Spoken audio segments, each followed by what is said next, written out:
समझिए कि important question इतिहास का है 10वीं क्लास का, जो जुलाई 1830 की क्रांति के बारे में क्वेश्चन पूछा हुआ है कि जुलाई 1830 की क्रांति से आप क्या समझते हैं या उसके बारे में व्याख्या करें। तो आप समझा भी सकते हैं कि चार्ल्स दसवां यह है, चार्ल्स दसवां एक निरंकुश प्रतिक्रियावादी शासक था।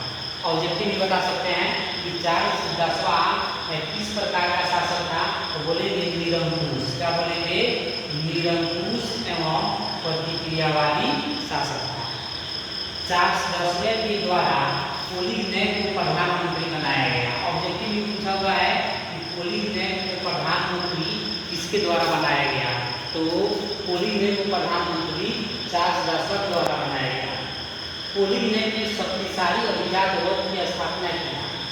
पूछेगा कि पोलिगनेक ने किसकी स्थापना किया था, तो शक्तिशाली अभिजात वर्ग की स्थापना किया हुआ था, जिससे उग्रवादियों ने षड्यंत्र समझा। यानी कि फ्रांस के जो उग्रवादी लोग जो थे वे लोग क्या समझे, षड्यंत्र समझने के लिए षड्यंत्र कर रहा है कौन? पोलिगनेक। फिर उग्रवादियों ने पोलिगनेक के विरोध असंतोष प्रकट किया और वहाँ पे लोग विद्रोह करना शुरू कर दिए। उग्रवादियों को दबाने के लिए चार्ल्स दसवां ने 25 जुलाई 1830 ईस्वी को 4 अध्यादेश पारित किया।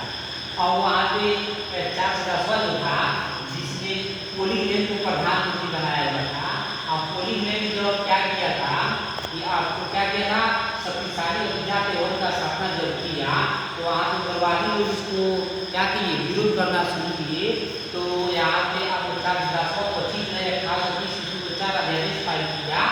इसके विरोध में पेरिस में क्रांति की लहर दौड़ गई। अब जब यह 25 जुलाई 1830 ईस्वी को जब 4 अध्यादेश पारित किया चार्ल्स दसवां, तो इसके विरोध में पेरिस में क्रांति की लहर दौड़ गई और फ्रांस में 28 जून 1830 ईस्वी से गृह प्रारंभ हो गया, जिससे जुलाई 1830 की क्रांति के नाम से जाना गया। आप इसी आंसर आसानी से आप लिख सकते हैं।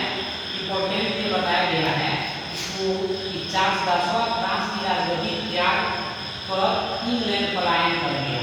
पूछेगा ऑब्जेक्टिव भी, चार्ल्स दसवां फ्रांस की राजगद्दी त्याग कर कहाँ पलायन कर गया, तो इंग्लैंड पलायन कर गया। या पूछेगा कि चार्ल्स दसवां इंग्लैंड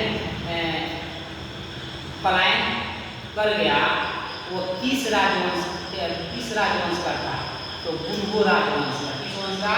बुर्बो राजवंश के शासन का अंत हो गया। पता है चार्ल्स दसवां फ्रांस की राजगद्दी त्याग कर इंग्लैंड पलायन कर गया तथा बुर्बो वंश के शासन का अंत हो गया। कहाँ पे? फ्रांस में।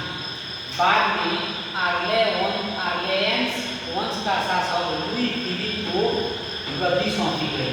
ऑब्जेक्टिव पूछेगा आपको कि बुर्बो वंश के शासन के अंत होने के बाद फ्रांस में किस वंश का स्थापना किया गया? किस वंश को स्थापना किया गया? तो आर्ले वंश। किसने? आर्ले वंश। यानी कि आर्ले वंश का शासक। ये भी पूछेगा कि लुई फिलिप किस वंश का शासक था, बोलेंगे लुई फिलिप आर्लेयंस वंश का शासक था। यहाँ पूछेगा आपको कि यहाँ समझाया गया आपको पोलिगनेक। पूछेगा कि पोलिगनेक किस वंश का था, तो बुर्बो वंश का था। बुर्बो वंश के शासन के बाद फ्रांस की राजगद्दी किस वंश को सौंपी गई? आर्ले वंश को सौंपी गई। किसे सौंपी गई? आर्ले वंश को सौंपी गई। आसानी से आप लिख सकते हैं। नेक्स्ट अभी क्लास में जो आपको समझाने वाले हैं 1848 की क्रांति के बारे में।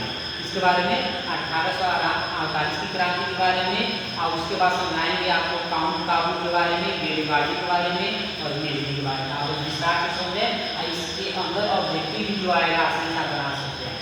तो अभी आप इंतजार करें, अभी मैं क्लास स्टार्ट